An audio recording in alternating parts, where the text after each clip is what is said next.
کتنی بڑی بات ارشاد فرمائی، فرمایا لا تقنطوا من رحمت اللہ، تم نے میری رحمت سے نا امید نہیں ہونا۔ اللہ کی رحمت سے نا مالک کیا ملے گا؟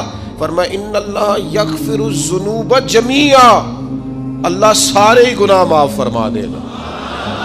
تو جن لوگوں کو اللہ کی رحمت پر نبی کریم علیہ السلام تشریف فرما ہے، امام غزالی نے لکھا ایک بدو آ گیا، دیہاتی سادہ آدمی، سادے بندے بھی سادے ہوتے ہیں، ان کا بھی اپنا طرز زندگی ہوتا ہے۔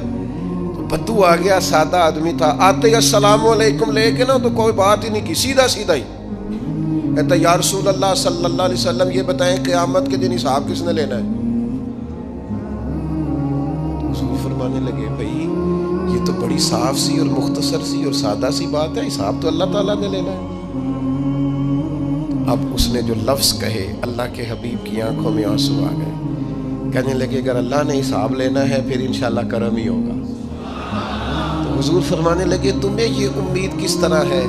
تو عرض کرنے لگے یا رسول اللہ کریم جب غالب آتا ہے تو معاف ہی کرتا ہے۔ جب کریم کا غلبہ ہوتا ہے نا، کریم بندہ جب کسی پہ قبضہ کر لے تو پھر معاف کرتا ہے، تو اللہ تو سب سے بڑا مہربان ہے۔ وہ بات کی اور اگلا جملہ ہی کوئی نہیں کہا، وہ چلے گئے۔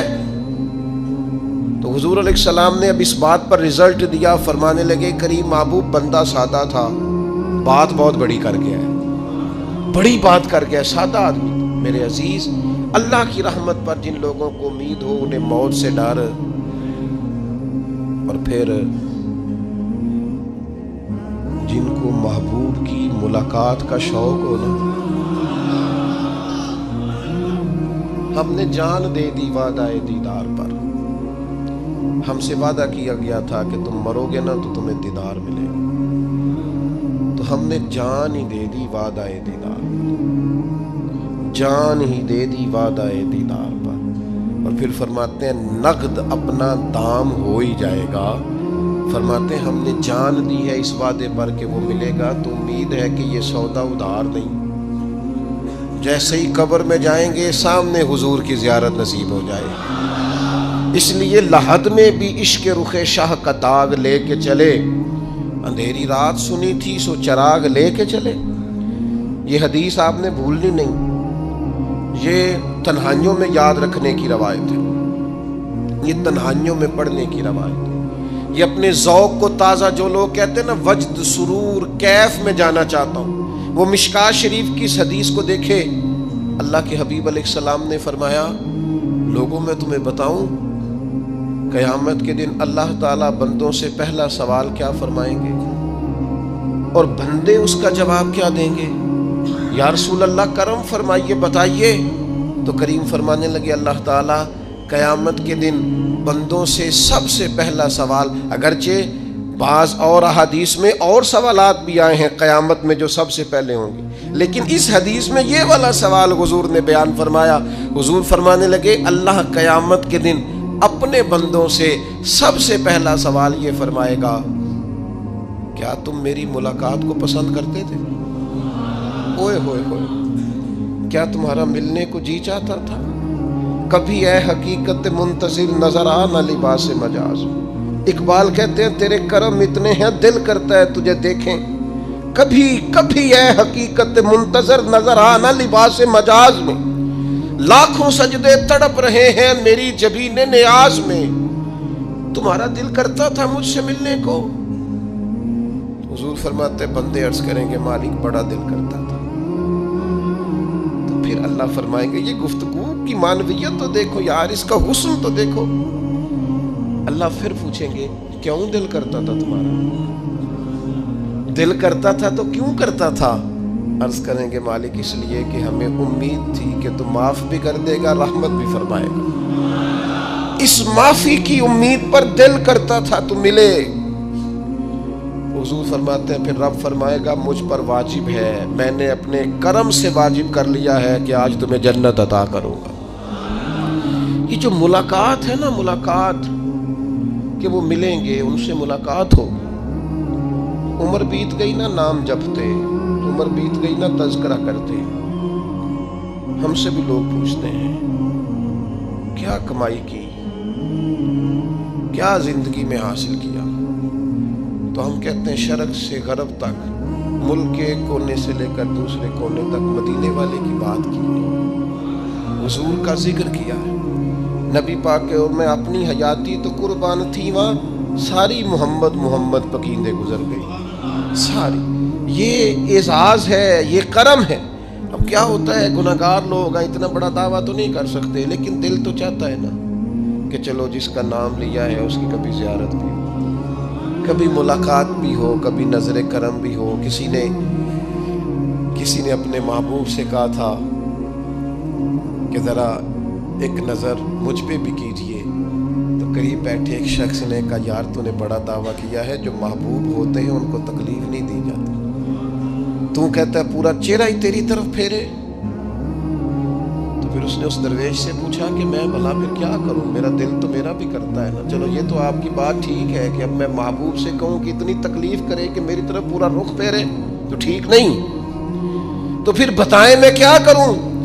تو اس نے کہا ان راہوں میں کھڑا ہو جا جن راہوں کی طرف وہ کریم دیکھتا ہے۔ چلو اسی با کردار کو دیکھتے دیکھتے بیچ میں تیرے اوپر بھی نظر، مجھ پہ محشر میں نصیر ان کی نظر پڑ ہی گئی، مجھ پہ محشر میں نصیر ان کی نظر۔ اوئے ہوئے، اللہ کرے آپ کو بھی وہ لطف آئے جو مجھے آ رہا۔ کہتے مجھ پہ محشر میں نصیر ان کی نظر، یہ انتہائی عاجزی ہے کہنے والے کی۔ اس نے بالکل اپنے آپ کو ختم کر کے کہا کہ میں قابل تو نہیں تھا، اور میں پھر تکلیف دیتا کہ میری طرف دیکھیں، اسپیشل میرے لیے وقت نکالیں۔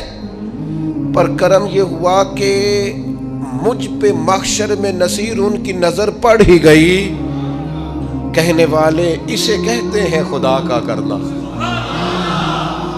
کہنے والے اسے کہتے ہیں خدا کا کرنا۔ اللہ نے کیا کہ نظر مجھ پر پڑ ہی گئی، اور جب پھر پڑ گئی تو تیری ایک نظر کا کمال ہے اور میری زندگی کا سوال ہے۔ بس جب پڑ گئی تو سو پھر پڑ گئی۔ موت سے وہ بندہ کبھی نہیں ڈرتا جسے ملاقات کا شوق ہو۔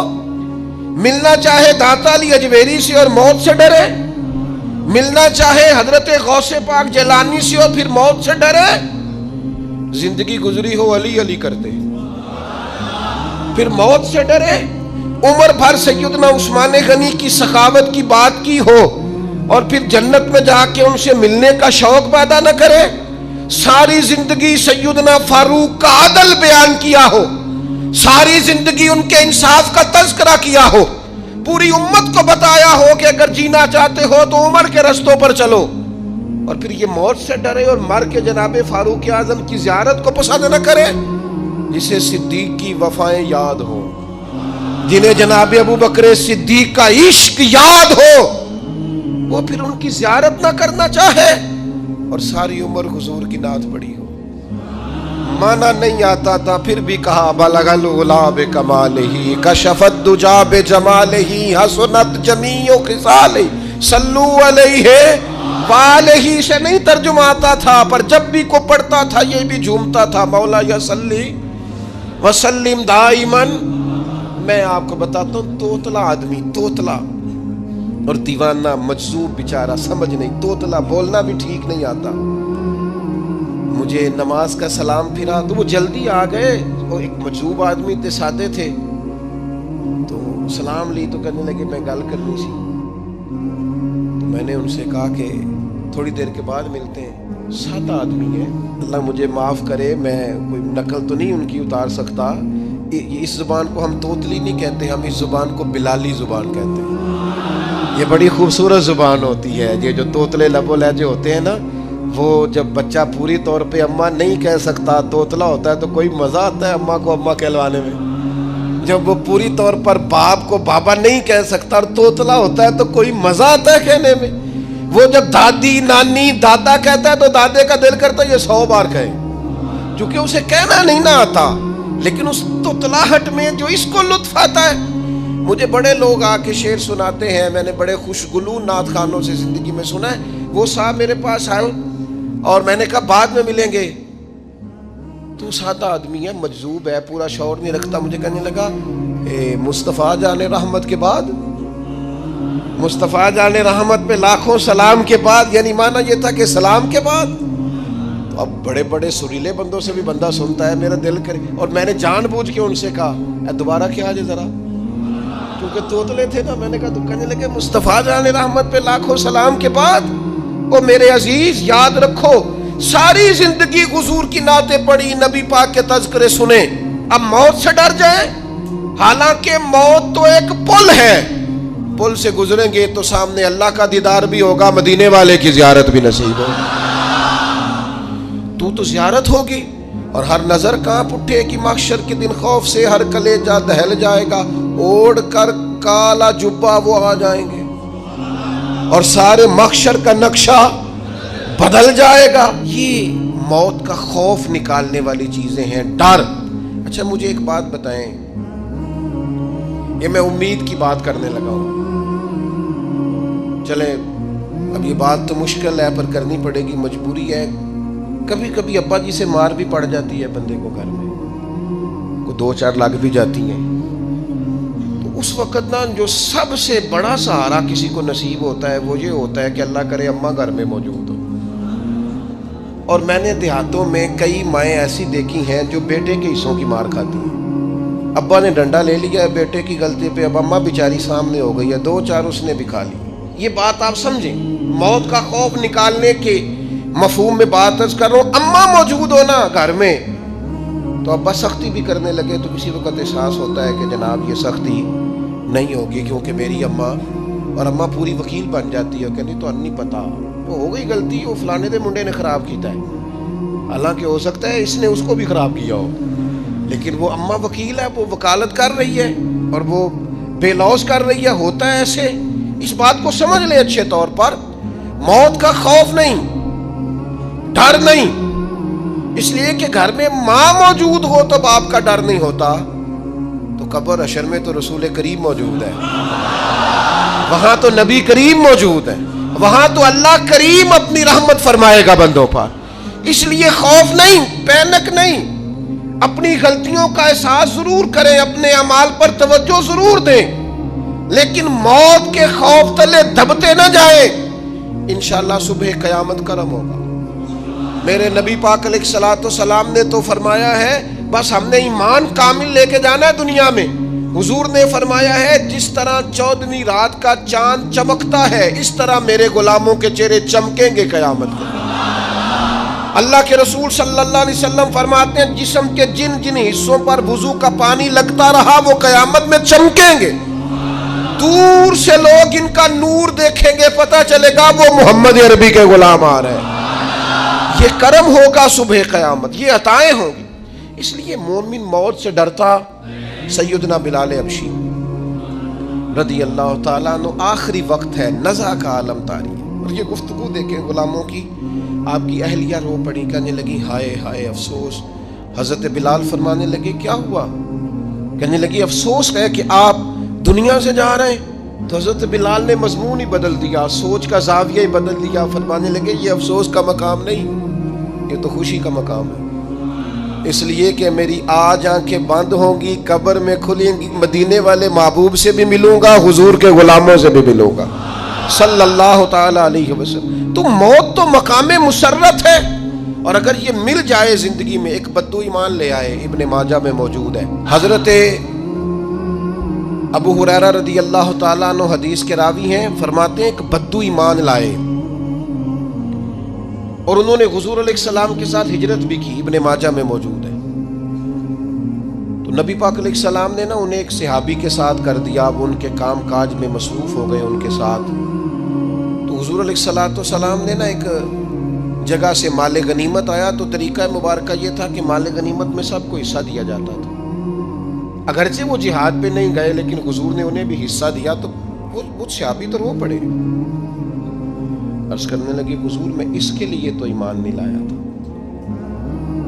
حضور نے فرمایا پھر بتائیے، گرچہ حضور جانتے ہیں کس لیے لائے تھے؟ عرض کی حضور میں تو اس لیے ایمان لایا تھا کہ میں رب کی راہ میں لڑوں گا اور میں اپنی جان پیش کروں گا، میں شہادت کے لیے ایمان لایا تھا، مجھے یہ مال دولت نہیں چاہیے۔ تھوڑی ہی دیر گزری کہ ایک اور مارکے کا اعلان ہو گیا، جنگ کا اعلان ہو گیا۔ حضور نے فرمایا چلو، وہ گئے، اور چند ہی لمحے گزرے کہ وہ میدان میں اترے اور پھر شہید ہو گئے. صحابہ کرام ان کی مقدس لاش مبارک کو اٹھا کے محبوب کے قدموں میں لائے تو نبی کریم نے کیا خوبصورت بات ارشاد فرمائی. حضور فرمانے لگے دیکھو اس نے اللہ کی تصدیق کی ہے تو رب نے بھی اس کی تصدیق فرما دی.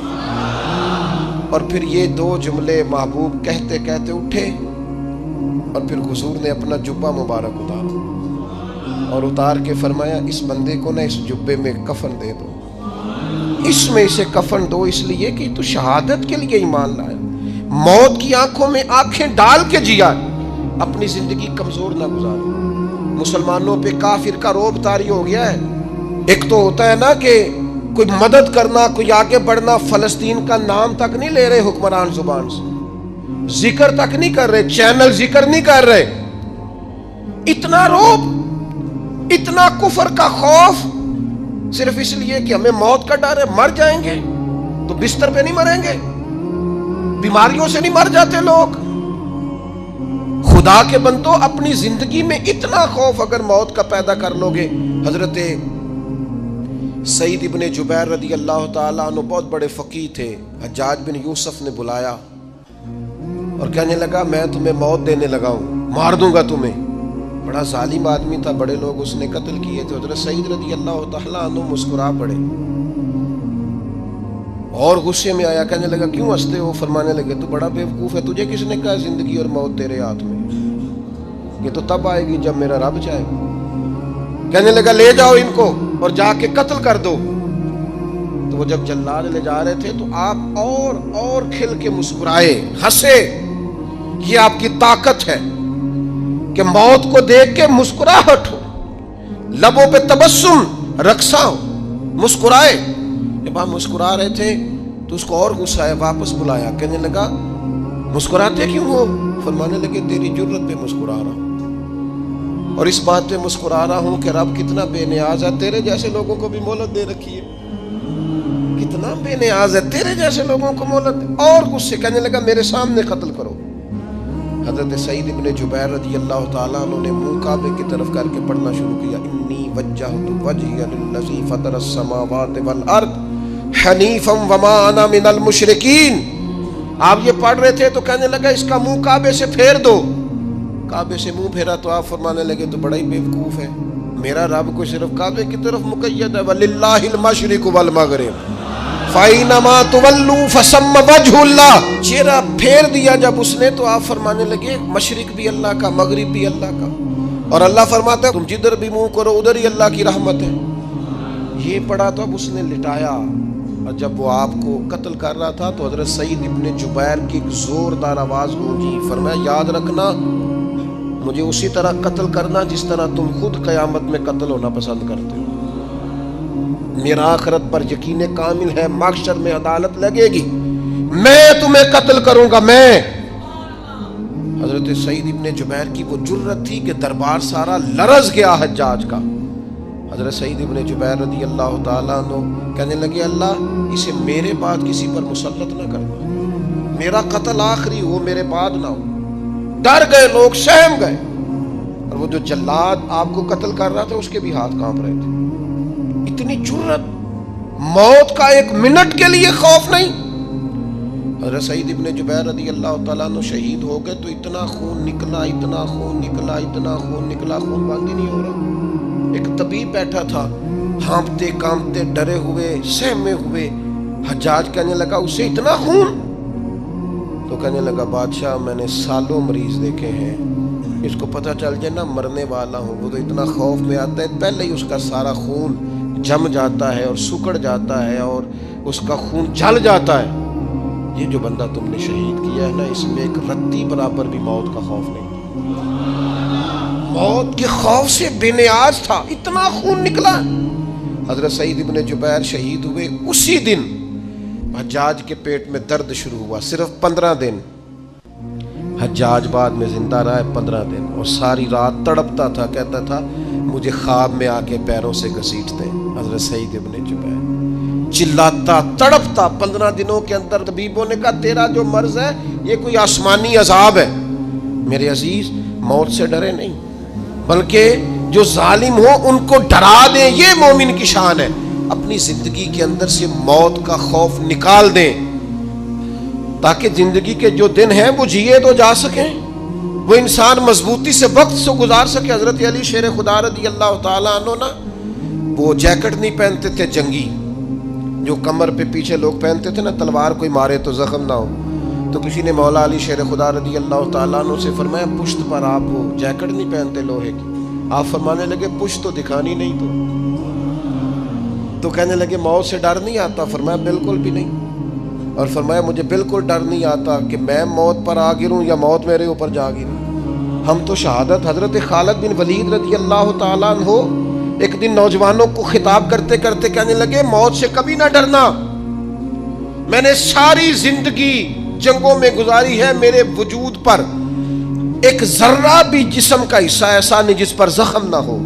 اور جو کہتے کہتے رو پڑے، فرمانے لگے یہ بات کرتے کرتے رو پڑے، فرمانے لگے دیکھ لو زندگی ساری میدانوں میں گزاری ہے، لیکن شہادت اللہ تعالیٰ نے میرے لیے وہاں نہیں لکھی تھی، یہاں اللہ تعالیٰ نے اپنی رحمت کے لیے موت میرے لیے لکھی تھی۔ تو یہ تو اللہ کا کرم ہے۔ قریب ایک بزرگ صحابی اور بیٹھے تھے، فرمانے لگے آپ کی نیت شہادت کی تھی، انشاءاللہ آپ قیامت میں شہیدوں میں ہی کھڑے کیے جائیں گے۔ تو میرے عزیز خوف نہیں موت کا۔ آخر میں 2-3 گزارشات عرض کرنی ہے۔ ایک تو میری آپ سے گزارش ہے، جنہوں نے ابھی تک قرآن مجید کی تلاوت شروع نہیں کی، وہ ابھی سے آج سے 10 منٹ ٹائم ہو تو مسجد میں بیٹھ کے ایک رکوع پڑھ کے جائیں، قرآن مجید نہیں چھوڑنا۔ رمضان کا تعارف یہ ہے کہ شہر رمضان الذی انزل فیہ القرآن، تو قرآن مجید سے دلچسپی۔ دوسری میری گزارش ہے راشن بانٹنے والوں سے بھی کہ مہربانی کریں لائنوں میں لگانا چھوڑ دیں، اور لینے والوں سے بھی میری عرض ہے کہ اللہ تعالیٰ سارا سال عطا کرتا ہے، 3-4 ہزار کے لیے کیوں اپنے آپ کو آپ تکلیف میں ڈالتے ہیں؟ سارا سال اللہ دیتا ہے۔ اور پھر میری آپ سے یہ بھی اپیل ہوگی کہ طبیعتوں میں حلم پیدا کریں، بردباری پیدا کریں، یہ بڑی ضروری چیز ہے۔ مثبت سوچیں لائیں، روزہ ہماری تربیت کرتا ہے۔ اور پھر آپ سے یہ بھی اپیل کروں گا رمضان شریف کی مقدس گھڑیوں میں صرف اپنے لیے نہیں سوچے، امت کے لیے سوچیں، بالخصوص فلسطین کے مسلمانوں کے لیے کم از کم دعا مومن کا ہتھیار ہے، وہ تو جم کے کریں اللہ کے حضور۔